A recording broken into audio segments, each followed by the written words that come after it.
Grand Rise.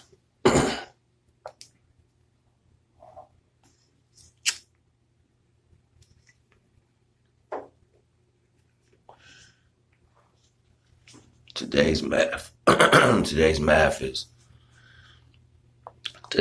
knowledge, wisdom. And I want to particularly talk about the ebb and flow and what that what is that indicative to me?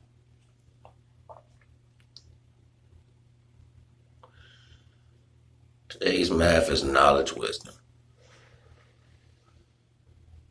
So the ebb and flow, right? So it goes, the ebb and flow of energy, it goes up and down, it goes up and down. But those up and down motions or vibrations are or have particular characteristics within lessons of how you would ride that wave, I guess. So when it's down, you have to be prepared for cold. You have to be prepared for everything opposite. But your feelings are going to be involved because it's almost like a roller coaster. So when you're going down, you actually feel the pull down, which creates the ideal of falling. So then for the most part, you spawn off all the retrospects to that concept within the ebb and flow going down. These reach pinnacles, to where we self-explain the emotional concept of going down. And when it rises up and it goes up, that energy subsequently changes into that character in itself. But being prepared for it is something different. If you know that the down is down and the up is up, and what's in between these things that are tempering, or what's the correct phrase? It'll probably be more like training your spiritual tree for its ultimate growth. Because this is what it ultimately looks like to me, because I'm a grower. I grow plants, right? So if I'm looking at the time frame of the growth of the plant from different scales of where it is, I can't do certain things to it. Like I can't, like if I had a baby, right? Like a baby small plant, and it's like on its first 2 nodules, and I wanted to super crop it as rough as I would do when the plant was, at 2 months, it would kill that plant. Like if I put it through that much shit and it died, you know what I'm saying? Because it wouldn't be strong enough to take all of that. So as you grow, you are stronger to take more shit. And that just comes with the ebb and flow. But there's something that is unseen to most people. Particularly, you probably won't even grab the hook when you start to comprehend what this ebb and flow is actually doing. So even when you go down, knowing that you're going down, do you really have to go? Like say if I was riding a bike, right, and I was going super fast, and I'm going up and down these hills, and I'm about to come down, and I'm going so fast, I jump off that shit.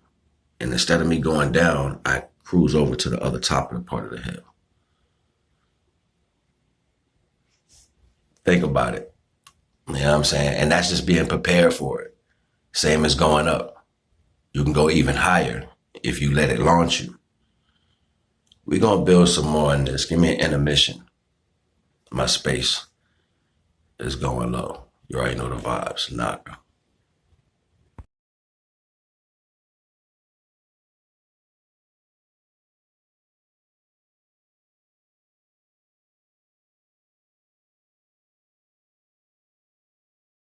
And see,